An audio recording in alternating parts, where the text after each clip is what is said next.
একটি পক্ষ তারা হেরে যাওয়ার ভয়ে এখানে ষড়যন্ত্র এবং ছাত্রসংঘ নির্বাচনকে বানচাল করার জন্য আপ্রাণ প্রচেষ্টা চালিয়ে যাচ্ছে। আপনারা দেখেছেন ডাকসু নির্বাচনের দিন তারা সারাদিন ভোট গ্রহণ হলো, মব সৃষ্টি করে শিক্ষকদের উপর হামলা করলো, শিক্ষকদের সাথে তারা অন্যায় বেয়াদবি আচরণ করলো, কিন্তু আবার তারাই আজ পরাজয়ের পর নতুন ফন্দি এঁকে সেই নির্বাচনকে প্রশ্নবিদ্ধ করার জন্য চেষ্টা করে যাচ্ছে। জাকসু নির্বাচনে আমরা দেখেছি তারা শিক্ষক এবং যারা নির্বাচন কমিশনার ছিল তাদেরকে জিম্মি করে 3 দিন ব্যাপী ভোট গণনা করে সেই নির্বাচনকে বানচাল করার চেষ্টা করেছে। কিন্তু বাংলাদেশের সচেতন ছাত্র সমাজ এই নির্বাচনকে বানচাল না করে তারা তাদের কাঙ্ক্ষিত নেতৃত্বকে বাছাই করতে ভুল করে নাই।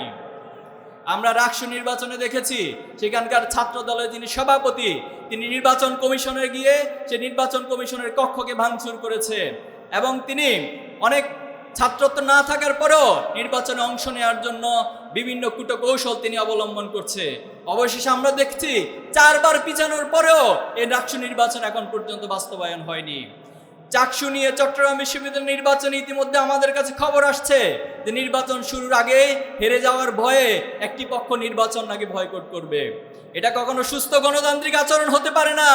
আপনি যেখানে হেরে যাওয়ার ভয় করবেন সেখানে ষড়যন্ত্র করে নির্বাচন বানচাল করবেন, এজন্য আবু সাঈদ এবং মুগ্ধরা জীবন দেয় নাই, মনে রাখবেন। আপনাদেরকে গঠনমূলক কাজে ফিরে আসার আহ্বান জানাবো। অতীতে আমাদেরকে নিয়ে স্লোগান দেয়া হতো একটা শিবির দর, সকাল বিকেল নাস্তা কর। তারা কি নাস্তা করতে পেরেছে নাকি তারা বাংলাদেশ থেকে পালিয়ে যেতে বাধ্য হয়েছে? আজকে আবার আমাদেরকে স্লোগান দেওয়া হয়। আপনাদের এই খুলনায় স্লোগান দেওয়া হয়েছে একটা শিবির দর, দৈরা দৈরা জবাই কর। দেওয়া হয়েছে স্লোগান, দেওয়া হয়েছে। চাঁদপুরে স্লোগান দেওয়া হয়েছে, কিশোরগঞ্জে স্লোগান দেওয়া হয়েছে, চট্টগ্রামে স্লোগান দেওয়া হয়েছে।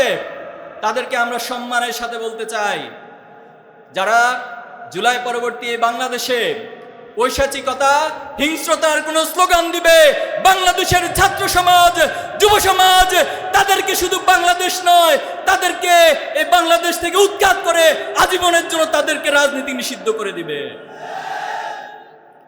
সংগ্রামী উপস্থিতি, আজকে আমরা কিছু স্বপ্নের কথা বলার জন্য এখানে এসেছি। আমরা একটি নতুন বাংলাদেশের স্বপ্ন দেখছি। আমরা জুলাইয়ের শহীদদের আকাঙ্ক্ষিত বাংলাদেশের স্বপ্ন দেখছি, যে বাংলাদেশ হবে সমৃদ্ধ বাংলাদেশ, যে বাংলাদেশে কোনো অন্যায় থাকবে না, কোনো জুলুম থাকবে না, যে বাংলাদেশে কোনো ধর্মীয় বৈষম্য থাকবে না, সকলেই নাগরিক হিসেবে তার অধিকার নিশ্চিতভাবে গ্রহণ করবে, যে বাংলাদেশে কোনো জুলুমতন্ত্রের মধ্য দিয়ে মানুষকে ধারে ধারে মানুষের কাছে, নেতাদের কাছে বিচারের জন্য ঘুরতে হবে না, বরং ন্যায় বিচার এবং তার অধিকার প্রত্যেক নেতা তার ঘরে ঘরে পৌঁছে দিবে। সংগ্রামী উপস্থিতি, অধ্যাপক মিয়া গোলাম পরোয়ার সম্পর্কে অন্তত আপনাদের কাছে বেশি কিছু বলার প্রয়োজন নাই।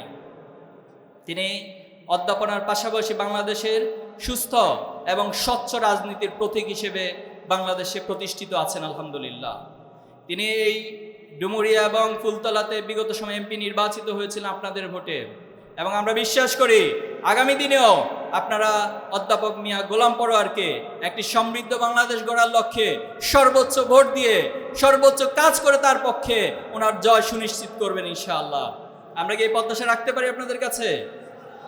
অধ্যাপক মিয়া গোলাম পরোয়ার শুধুমাত্র খুলনার নেতৃত্ব নয়, তিনি বাংলাদেশের জাতীয় নেতৃত্ব, এবং শুধুমাত্র এই খুলনার উন্নয়ন নয়, বরং আগামী দিনে বাংলাদেশের জাতীয় উন্নয়নে তিনি অগ্রণী ভূমিকা পালন করবেন ইনশাআল্লাহ। এবং বিশ্ব ইসলামী নেতৃত্বে, বিশ্ব ইসলামী আন্দোলনে তিনি এই খুলনা থেকে সারা পৃথিবীতে নেতৃত্ব দেবেন ইনশাআল্লাহ। সংগ্রামী উপস্থিতি, আমি শেষ করতে চাই, জুলাই 36 বাংলাদেশের নতুন সম্ভাবনার একটি চূড়ান্ত বিপ্লবের শুভে সাদিক, যেই শুভে সাদিকের মধ্য দিয়ে বাংলাদেশে 18 কোটি মানুষ এক হয়েছিল। তারা সকল ভেদাভেদ, তারা সকল দল মত নির্বিশেষে এক হয়েছিল। জুলাই আমাদেরকে শিখিয়েছিল কিভাবে সকল মতের ঊর্ধ্বে উঠে এক কাতারে এসে সামিল হতে হয়। জুলাই আমাদেরকে শিখিয়েছিল কিভাবে করে অন্যায়ের বিরুদ্ধে, জুলুমতন্ত্রের বিরুদ্ধে ন্যায়ের পক্ষে লড়াই করে জীবন দিতে হয়। কিন্তু দুর্ভাগ্য হলো জুলাই আমাদেরকে এখনো শিখাতে পারে নাই কিভাবে ফ্যাসিস্টদেরকে নির্মূল করতে হয়। জুলাই আমাদেরকে এখনো শিখাতে পারে নাই বাংলাদেশের প্রতিটি সেক্টর, প্রতিটি জায়গা থেকে কিভাবে দুর্নীতি মুক্ত করতে হয়। জুলাই আমাদেরকে এখনো শিখাতে পারে নাই কিভাবে একটি সুখী সমৃদ্ধি নিরাপদ বাংলাদেশ গড়ে তুলতে হয়। তবে আমরা এটা স্বপ্ন দেখি, জুলাই এমন একটি প্রজন্ম তৈরি করেছে, এমন একটি ছাত্র সমাজ তৈরি করেছে, এমন একটি যুব সমাজ তৈরি করেছে, তারা আগামী দিনে এই বাংলাদেশকে তাদের স্বপ্নের বাংলাদেশে পরিণত করার জন্য সর্বোচ্চ ভূমিকা রাখবে ইনশাআল্লাহ। তারা তাদের পথ নিশ্চিতভাবে সময়ের আলোকে, সুযোগের আলোকে, বাংলাদেশের চাহিদার আলোকে তারা তাদের পথ এবং করণীয় ঠিক করে নেবে ইনশাআল্লাহ। আমরা সেই প্রজন্মের জন্য আপনাদের কাছে দোয়া চাই এবং আগামী দিনে এই বাংলাদেশ গড়ার লক্ষ্যে আমরা সকলে এক কাতারে বিসমিল্লাহির রহমানির রহিম আলহামদুলিল্লাহ ওয়াসসালাতু ওয়াসসালামু আলা রাসূলিহিল কারীম ওয়া আলা আলিহি ওয়া আসহাবি আজমাইন। বাংলাদেশ জামাত ইসলামী ডুমুরিয়া উপজেলা কর্তৃক আয়োজিত ছাত্র যুবক সমাবেশের সম্মানিত সভাপতি, উপস্থিত সম্মানিত প্রধান অতিথি, বাংলাদেশ জামাত ইসলামের সংগ্রামী সেক্রেটারি জেনারেল, ডুমুরিয়া ফুলতলা আসনের সাবেক এমপি, আমাদের একান্ত শ্রদ্ধেয় জননেতা জনাব মিয়া গোলাম পরোয়ার, উপস্থিত আছেন ইসলামী ছাত্র শিবিরের সাবেক কেন্দ্রীয় সভাপতি, বাংলাদেশ জামাত ইসলামের সহকারী সেক্রেটারি জেনারেল জননেতা জনাব রফিকুল ইসলাম খান। আমাদের মাঝে উপস্থিত আছেন ইসলামী ছাত্র শিবিরের সাবেক কেন্দ্রীয় সভাপতি, বাংলাদেশ জামাত ইসলামী ঢাকা মহানগর দক্ষিণের সংগ্রামী সেক্রেটারি, আমাদের সকলের শ্রদ্ধেয় জনাব ডক্টর শফিকুল ইসলাম মাসুদ ভাই, স্থানীয় নেতৃবৃন্দ, ইসলামী ছাত্র শিবিরের নেতৃবৃন্দ, সংগ্রামী উপস্থিতি, সাংবাদিক বন্ধুগণ, আইন শৃঙ্খলায় নিয়োজিত সম্মানিত সদস্যবৃন্দ এবং ফুলতলার ডুমুরিয়ার সংগ্রামী তৌহিদি জনতা, আসসালামু আলাইকুম রহমতুল্লাহি ওয়া বারাকাতুহু। আপনারা সবাই ভালো আছেন? আলহামদুলিল্লাহ, আমরা আল্লাহ তাআলার কাছে শুকরিয়া আদায় করছি আজকের এই সুন্দর সমাবেশে আমরা উপস্থিত হতে পেরেছি আলহামদুলিল্লাহ। সংগ্রামী উপস্থিতি, 2024-এর জুলাই আগস্টে যে নির্মমতা নিষ্ঠুরতা আমরা দেখেছি, খুনি হাসিনার বুলেটের আঘাতে আমাদের দেশের ছাত্র যুবকরা, তৌহিদি জনতা, আপামর মানুষ জীবন দিয়েছে, তার সাক্ষী আপনারা। আমরা আজকের এই সমাবেশ থেকে 2024-এর জুলাই আগস্টে যারা জীবন দিয়েছেন, যারা রক্ত দিয়েছেন, যারা তাদের জীবন এবং রক্তের বিনিময়ে আমাদেরকে বাঁচিয়ে দিয়েছেন, এই বাংলাদেশকে বাঁচিয়ে দিয়েছেন, এই বাংলাদেশকে নব উদ্যমে নতুন বাংলাদেশ গড়ার স্বপ্ন এঁকে দিয়েছেন, আমরা তাদেরকে গভীরভাবে স্মরণ করছি এবং আল্লাহ তাআলার কাছে তাদের জন্য দোয়া করছি, আল্লাহ যেন তাদেরকে শহীদ হিসেবে কবুল করে নেন, আল্লাহুম্মা আমিন। সংগ্রামী উপস্থিতি, 2024-এর জুলাই এবং আগস্ট ছিল ইতিহাসের এক অনিবার্য বাস্তবতা, ইতিহাসের এক অনিবার্য পরিণতি। আপনারা সকলে অবগত আছেন, 2006 সালের 28 অক্টোবর বাংলাদেশে এক নির্মম নিষ্ঠুরতার সাক্ষী আমরা হয়েছিলাম। সারা পৃথিবীবাসী নির্মম নিষ্ঠুরতার সাক্ষী হয়েছিল। খুনি হাসিনা এবং তার দোসররা সেদিন ঢাকার পল্টন ময়দানে, পল্টন চত্বরের আশপাশে লগি বৈঠা দিয়ে দিনে দুপুরে মানুষদেরকে পিটিয়ে হত্যা করা এবং সেই লাশের উপর পৈশাচিক নৃত্য তারা করেছিল সেদিন। এরপর আমরা দেখেছি তারা একটি পাতানো নির্বাচনের মধ্য দিয়ে ক্ষমতায় এসেছিল। ক্ষমতায় আসার পর বাংলাদেশের স্বাধীনতার সার্বভৌমত্বকে বিক্রি করার জন্য, আধিপত্যবাদী শক্তির কাছে বাংলাদেশকে বিক্রি করে দেওয়ার জন্য তারা আমাদের দেশের চৌকুশ সেনা অফিসারদেরকে নির্মমভাবে হত্যা করেছিল। এরপর আমরা দেখেছি বাংলাদেশের আলেম ওলামাদেরকে কিভাবে শাপলা চত্বরে নির্মমভাবে রাতের আধারে বৈদ্যুতিক বাল্ব বন্ধ করে দিয়ে তাহাজ্জুদ গুজার সেই আলেম ওলামারা, তাহাজ্জুদ গুজার সেই তৌহিদি জনতারা যারা রাতের আধারে আল্লাহকে স্মরণ করছিল, যারা রাতের আধারে আল্লাহর স্মরণে আল্লাহর তাসবিতে মশগুল ছিল, তাদের উপর নির্মমভাবে নিষ্ঠুরভাবে হত্যাযজ্ঞ তারা চালিয়েছিল। আমরা দেখেছি বাংলাদেশের দেশপ্রেমিক যারা এই বাংলাদেশকে আধিপত্যবাদের বিরুদ্ধে অবস্থান নিয়ে বিশ্বের বুকে মাথা উঁচু করে দাঁড়ানোর জন্য, বাংলাদেশকে গড়ার জন্য স্বপ্ন দেখেছিল, জামাত ইসলামের সেই নেতৃবৃন্দকে তারা জুডিশিয়াল কিলিংয়ের মাধ্যমে হত্যা করেছিল। তারা হত্যা করেছিল শহীদ মতিউর রহমান নিজামীকে, তারা হত্যা করেছিল শহীদ আলী হাসান মোহাম্মদ মুজাহিদকে, তারা হত্যা করেছিল শহীদ আব্দুল কাদের মোল্লাকে, তারা হত্যা করেছিল বাংলাদেশের কোরআনের কোরআনের মুকুট, বাংলাদেশের কোরআনের পাখি আল্লামা দেলোয়ার হোসেন সাঈদীকে তারা হত্যা করেছিল।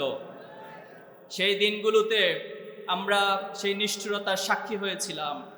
আমরা নীরবে নিবৃত্তে সেগুলোকে শুধু দেখে গিয়েছিলাম, কিন্তু আমরা আমাদের বুকের মধ্যে এক দ্রোহের আগুন জ্বালিয়েছিলাম। সেদিন আমরা শপথ নিয়েছিলাম, এই বাংলাদেশে যেভাবে করে নির্মমভাবে আলেম ওলামাদেরকে বিডিআর বিদ্রোহের নাম দিয়ে সেনা অফিসারদেরকে হত্যা করা হয়েছে, জামাত ইসলামের নেতৃবৃন্দকে হত্যা করা হয়েছে, আমরা এর প্রতিশোধ নিব।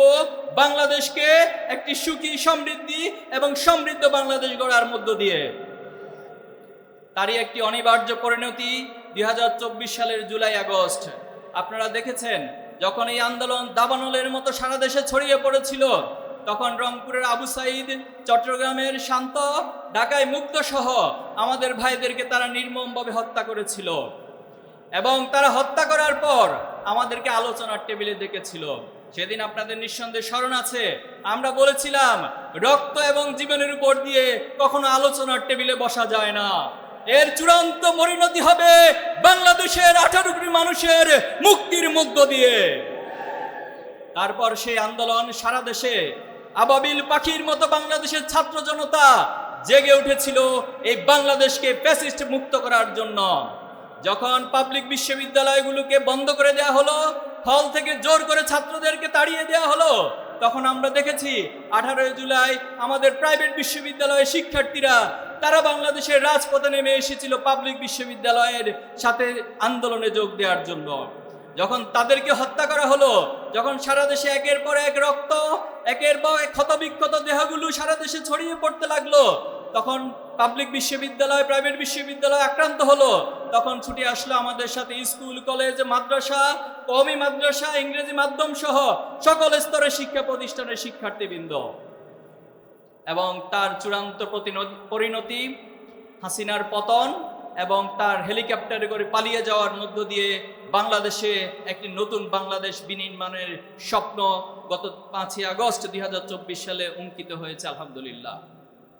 সংগ্রামী উপস্থিতি, জুলাই আমাদের কাছে কোনো আবেগ নির্ভর বক্তব্য বা স্লোগানের নাম নয়। জুলাই আমাদের কাছে একটি প্রেরণার নাম।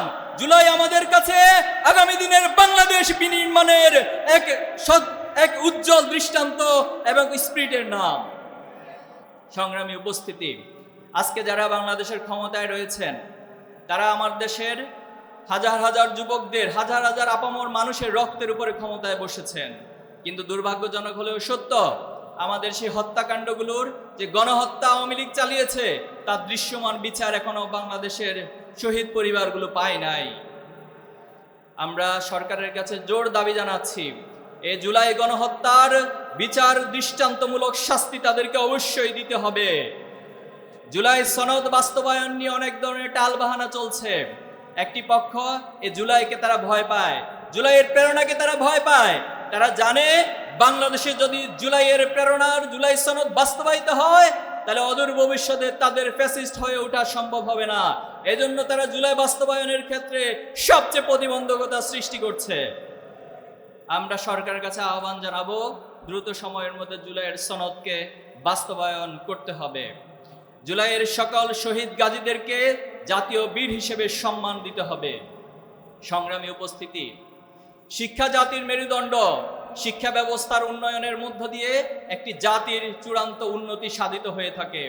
আমরা পৃথিবীর বুকে দেখেছি, যারা এই শিক্ষার অগ্রযাত্রায়, যারা গবেষণায় অগ্রগামী হয়েছে, সেই জাতি পৃথিবীকে নেতৃত্ব দিয়েছে এবং পৃথিবীতে তারা উন্নত জাতি হিসেবে সবার কাছে মাথা উঁচু করে দাঁড়িয়েছে। কিন্তু দুঃখজনক হলেও সত্য যে জুলাই বাংলাদেশের ছাত্র জনতার জীবনের বিনিময়ে সাধিত হয়েছে, যে জুলাই বাংলাদেশের বিশ্ববিদ্যালয়ের ক্যাম্পাসগুলো থেকে শুরু হয়েছে। কিন্তু এই সরকার সেই জুলাইকে যারা অগ্রনায়ক ছিল, যারা সৈনিকের ভূমিকা পালন করেছিল, সেই শিক্ষার্থী এবং শিক্ষা ব্যবস্থার উন্নয়নের জন্য দৃশ্যমান কোনো ব্যবস্থা গ্রহণ করে নাই। অনেকগুলো শিক্ষা কমিশন গঠন করা হয়েছে, কিন্তু শিক্ষা সংস্কার, শিক্ষার উন্নতির জন্য কোনো কমিশন গঠন করা হয় নাই।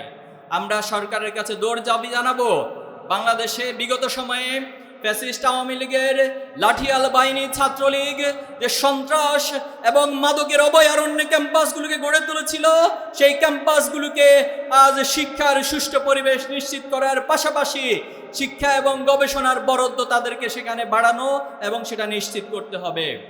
ইসলামী ছাত্র শিবিরের পক্ষ থেকে আমরা 30 দফা দাবি উপস্থাপন করেছি। সেই দাবিগুলোকে মেনে নিয়ে সেই দাবির দ্রুত বাস্তবায়নের জন্য আমরা সরকারের কাছে জোর দাবি জানাচ্ছি। বিভিন্ন সময়ে সরকার অহেতুক কিছু সিদ্ধান্ত গ্রহণ করে।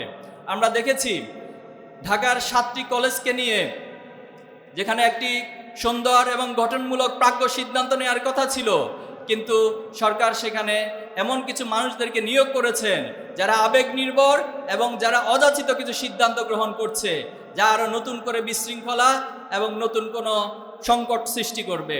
এজন্য আমরা সরকারের উদ্দেশ্যে বলতে চাই, 7 কলেজের ক্ষেত্রে সিদ্ধান্ত নেওয়ার জন্য আপনারা এই কলেজগুলোর যারা শিক্ষার্থী রয়েছে, যারা শিক্ষক রয়েছে, তাদের সাথে আলাপ আলোচনার মধ্য দিয়ে একটি প্রাজ্ঞ সিদ্ধান্ত আপনাদেরকে গ্রহণ করতে হবে। সংগ্রামী উপস্থিতি, ইসলামী ছাত্র শিবির তার প্রতিষ্ঠা লগ্ন থেকে বাংলাদেশের ছাত্র এবং যুবকদেরকে সৎ, দক্ষ এবং দেশপ্রেমিক নাগরিক হিসেবে তৈরি করার জন্য এক মিশন এবং ভিশন নিয়ে কাজ করে যাচ্ছে।